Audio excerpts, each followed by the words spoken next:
Okay guys, welcome to part 2 of this mini-series on BIP110 and the implications for ourselves as home miners and node runners. If you haven't watched part 1 yet, give that a look. It is well worth it for the context and the historical background. But let's dive in and take a look now at implications for ourselves moving forward as home miners and node runners alike. Okay guys, so now that we know there was an effective chain split with this RDTS implementation dots, we're going to go through on the screen here implications for people like ourselves, home node runners. Okay, so one, the risk for home nodes. So Bitcoin Knots versions with RDTS code, so the ones that's got there, the 2026-0508, enforce new rules. After block 961632, these nodes reject non-signaling blocks and follow the minority chain. So two, what happened? Enforcing nodes, so many on Umbrel, Start 9, home setups got isolated on the stalled BIP110 branch, only 2 to 4 blocks. Main chain with 99.8% hash rate and Bitcoin Core continue normally. Your node can look synced, but be stuck on the dead tip. So 3, critical choice on Umbrel and similar. Umbrel Bitcoin Knots app has a version selector. Choose the pre-RDTS build to stay on the main Bitcoin chain. Selecting or accepting RDTS-enabled versions puts you on minority fork case. It's really important to point out, you can still run Knots. You don't have to switch to Core to stay on the main chain. Still run Knots, you just need to choose that pre-RDTS build, which it says here under the version selector. So it's going to be the 2026-05-071, guys. Now, practical steps.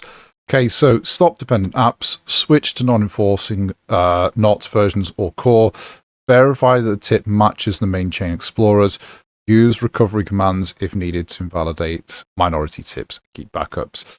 Key lessons, software choice is not neutral when consensus rules diverge. So effectively, at the moment, everyone who runs Node, guys, has a choice to make. You have to come down on one of those sides, whether you agree with the arguments for BIP110 or against it. Node diversity is healthy. However, accidental isolation is not. You want to make sure if you are on the RDTS side of Knots, you're doing that, understanding the reasons for it and the implications of doing that. Okay, conversely, the same goes with staying on Core. Always know what rules your node is enforcing.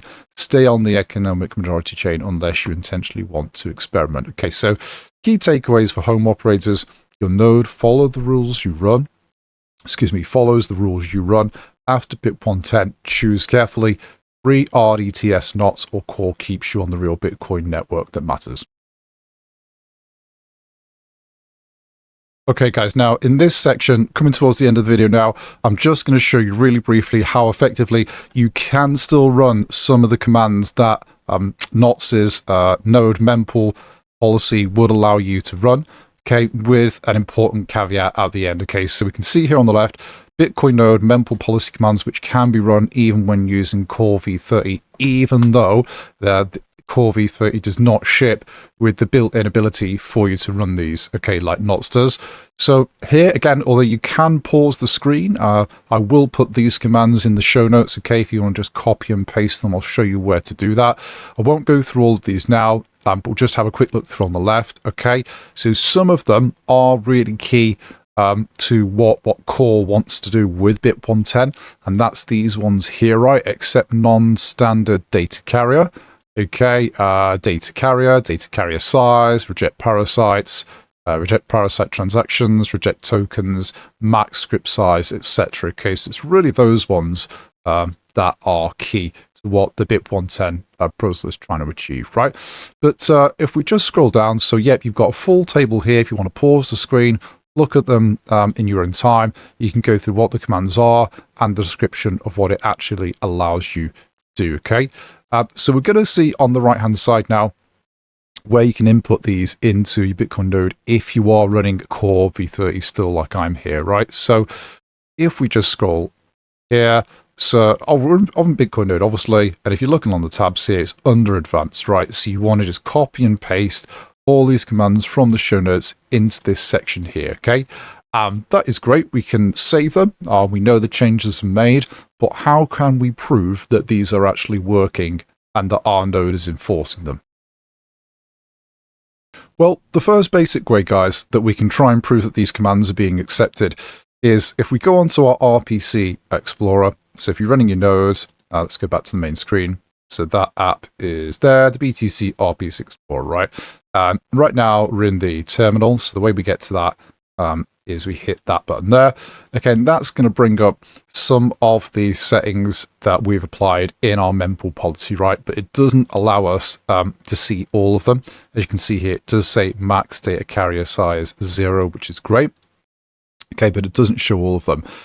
What is the best way to do that? Okay, so we're going to log in over SSH to our Umbrel node, and we're going to prove from these commands on the left that our node is accepting these mempool policy changes. Okay, guys, so here we've got, we're logged into our Umbrel node over SSH here, right? So if we just copy this command here, and that gets us in to the field that we need to be. And then we can see after entering the password, that puts us into the directory we need to be. So we're just going to copy this command here, which will bring up the key commands from our Bitcoin config file, but they're going to omit key credentials like the username and the password. Okay, so we put that in. And there you go, right? So if we just scroll up now, you can clearly see that what's come up on the right-hand side matches what we've got on the left-hand side, okay? E.g., reject parasites equals 1. So we know, as it says here, not style, it's going to reject parasitic transactions commonly used against inscription or ordinal styles spam, excuse me. It's going to reject tokens, okay? So as it says here, similar to above, rejects parasitic or inscription style transactions. Reject tokens, it's got 1 there as well. Map script size, it caps the map script size as it says, okay? And all of these ones here, except non-standard data carrier equals 0, rejects non-standard data carrier op return style transactions, right? Which is fantastic. So if you are a little bit concerned about getting stuck on the partial chain, which is effectively running on Bitcoin Knots at the moment, you can still run core and implement these settings in your node's mempool policy. I think that's an awesome way both to run them and to verify that they are being accepted by your node. Okay, now, however, this does come, as I said, with an important caveat, guys. So obviously these settings like data carrier 0, data carrier size 0, reject parasites 1, they are policy rules. So they control, as it says on the left, what transactions your node will accept into its mempool, what transactions your node will relay to peers. They do not change consensus rules. So that means when Foundry, AntPool, or any other large pool mines a block that contains ordinals, inscriptions, or large op return data, your node must accept and validate that block. So roughly 99% plus of blocks will still contain the data you are trying to filter. Your node effectively ends up storing and validating the very transactions it refuses to relay. So in practice, by doing this, the filtering is mostly an exercise in local preference and reducing the junk that flows through your mempool and bandwidth, okay? It does not stop the data from landing on the blockchain that you are following. If you want the rules enforced on every block your node accepts, you would need to run a version of Bitcoin Knots that has the RDTS BIP110 consensus rules enabled, post-activation builds. Those versions treat the restricted data as invalid at the consensus level, so that the node will reject any block that violates those rules. And then finally, guys, the trade-off is clear and significant, which effectively is a choice we all have to make at the moment. You leave the main Bitcoin chain, the one with 99.8% hash rate and economic activity, and you follow the stalled minority BIP110 chain for the moment before any kind of hard fork proposals come in, which it looks like those are imminent. Okay, guys, we're just going to run through basically the aftermath of BIP110 and what effectively it's left us with, which, as I've kept referring back to in this video, is unfortunately a choice for all miners to make at the moment. So a practical path for home miners and no runners. So 1, policy versus consensus reality. Your mempool filters only control what your node accepts into its mempool and relays. Once Foundry or AntPool, so the majority of the hash rate, mine a block containing ordinals or inscriptions, your node must validate it. Local policy cannot rewrite the blockchain. That's a really important takeaway to bear in mind if you're not already aware. The core versus the knots trade-off. So For safest of main chain consensus, less aggressive default policy, fewer customization knobs. Bitcoin Knots, superior mempool peer policy controls and defaults that reject more junk but DTS-enabled versions isolate you on the stalled minority chain.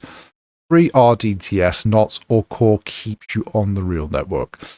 Recommended paths for home operators, stay on the economic majority chain, run Bitcoin Core or non-RDTS Knots for the moment, for consensus safety. Keep your restrictive policy settings for personal filtering and relay preference. However, you must accept that blocks will still contain majority accepted data, which might not be something that you personally agree with. Before solo versus pooled miners. So pooled, your pool's template rules dominate. Local node policy has limited effect on what gets mined, however, as we've just previously covered. Now, if you are a solo miner or Datum style going through Datum Gateway and mining with Ocean, you control the template. Knots policy tools gives you real power to exclude junk from the blocks you use. You use them wisely. Number 5, way forward checklist. Prioritize the main chain tip matching explorers like mempool.space. Okay, so you want to ensure that your node does actually have the up-to-date block on there. Keep strong policy filters if they match your values like we've already covered.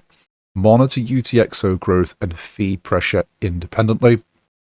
Consider a dual node setup, policy focused plus pure consensus if resources allow. I think that's an excellent idea, guys. One could be running core, one could be running knots. You have the best of both worlds. Stay informed. Software choice is a sovereignty decision.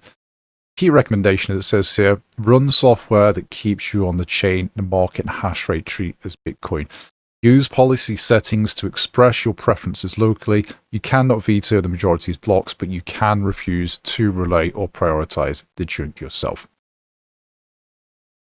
Okay, guys. Now, if you are solo mining and you don't want to remain on the Knots RDTS-enabled version, which could eventually lead to the hard fork in the form of that so-called Blakecoin, and you want to try and still continue to give yourself the best shot at actually mining a block which is worth the USD-denominated value that it should be at the moment, then these are your options at the moment moving forward. Now, we're going to start at the top and move down. They're ranked in order of decentralized by nature, so we'll start at the top one here. So we've got your home node and your ASIC miner via the public pool app. Okay, so 100% control of the block template, as it says here. You decide every transaction, monetary only, no ordinals, inscriptions. If you so choose to, you may choose the opposite.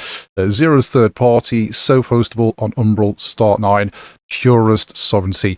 We've covered throughout the videos on this channel's history, with even a dedicated video to getting the public pool app up and running or through Umbrel. Have a look at that. That is the best way to control every transaction that goes in and out of your node and into a proposed block template if you were lucky enough to actually mine or find a block. Okay, now next down, if you didn't want to do that, because that does involve investing in the equipment, you still got your own node though. You can go through Ocean Datum Gateway. So fully miner constructed block templates via Datum.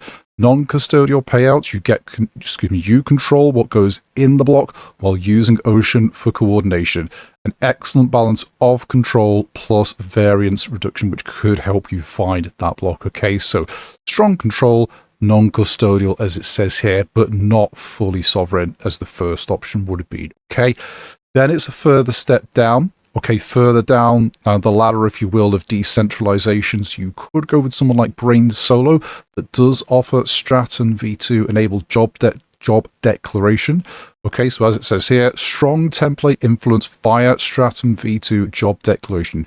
You can set parameters within Brains, acceptable ranges. That's for your template construction. Okay, so some of those settings that we looked at earlier in the video, they may apply if Brains allows them. Better than classic pools, but not full sovereignty. Okay, so that would be a further option down that ladder in terms of decentralization. Now, the bottom tier, okay, so this would be if you just want to go through a solo mining pool, as it says here, like Parasite, CK Solo, or maybe a number of the other pools out there. So the pool builds the block template, but publishes it openly for inspection. Now, only a few of those do that, guys, Parasite being one of them. We've looked at that as well in the previous video. Hybrid or pure solo payout methods.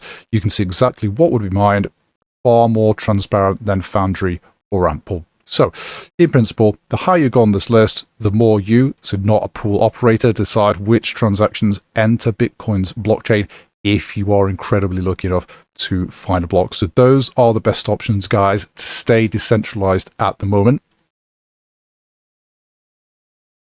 Okay, guys, so that brings us to the end of this two-part mini-series on BIP110 and its implications for us as node runners and home miners alike. I hope you've enjoyed going through the content. There was a lot to cover. Let me know in the comments what you guys are thinking. Let's get some conversation going. In terms of BIP110 and the future, personally, I don't think we've heard the last of this, although, albeit, it would have to be in a different form moving forward. Who knows what that is going to be? We will yet to wait and see. In terms of the current structure and the economic nodes that support the large percentage of Bitcoin's economic structure, i.e. that's just really two nodes, so Foundry and Mempool, they were not outvoted, but obviously they choose not to signal for BIP10, whereas we had, I think, around 20,000 nodes signaling for BIP10 through Knots. You know, at some point, that can't last forever. So the dominance, the hash rate that's occupied by Foundry and Mempool, you know, nearly 80% of the network, that cannot last forever. It's just not possible. Eventually, I believe the will of the people, if you want to call it that, will outweigh that dominance. When is that going to happen? Who knows? You know, even the Roman Empire didn't last forever, but we'll see. Guys, thanks for watching. As always, stay ahead, stay decentralized. Bye for now.